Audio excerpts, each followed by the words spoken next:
আহা, মন খারাপ করো না তো। It's a very normal fact. তুমি এতদিন যেটা করে আসছো সেটা ছিল অবনর্মাল। জানো অরিন,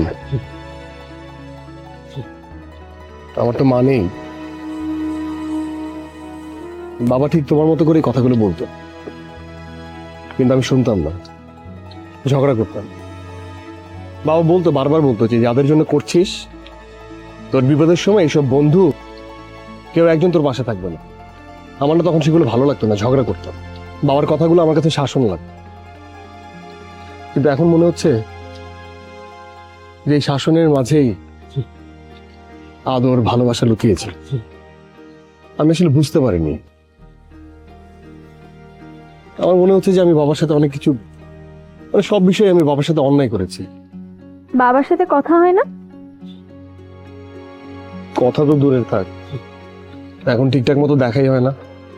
আমি ফিরি বাসায় অনেক রাত করে, বাবা আর্লি আসে, ঘুমিয়ে পড়ে, আর সকালে আমার ঘুম থেকে ওঠার আগে বাবা অফিসে চলে যায়।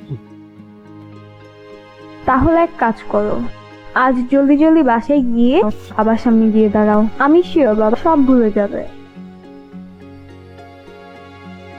বাবার সামনে দাঁড়ানোর সাহস আমার নেই, আমি তার সাথে অনেক অন্যায় করেছি, পারবো না। হ্যাঁ বুঝতে পারলাম, বাট আজকে গিয়ে দাঁড়িয়ে দেখো কি হয়।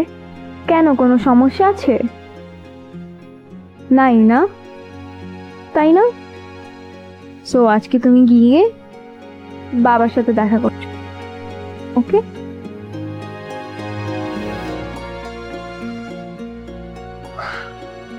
আমি আজকে তোমাকে খাইয়ে দিই।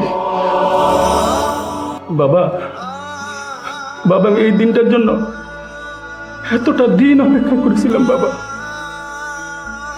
বাবা তোমাকে আমি খাওয়াই দিই।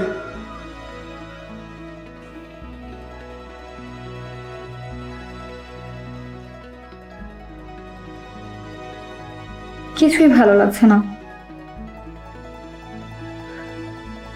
কি করবো আমি? কি করা উচিত? অর্পণকে একটা ফোন দিব? হ্যালো। হ্যাঁ, কি খবর?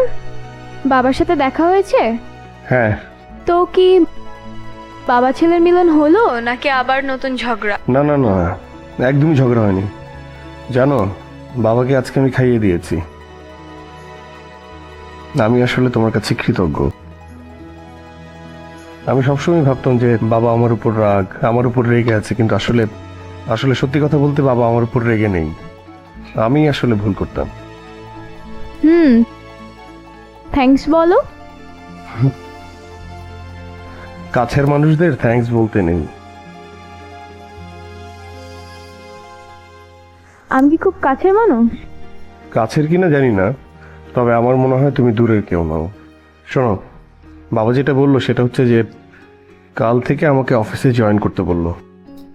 Wow, great. তাহলে কাল আর দেখা হচ্ছে না? কেন দেখা হবে না?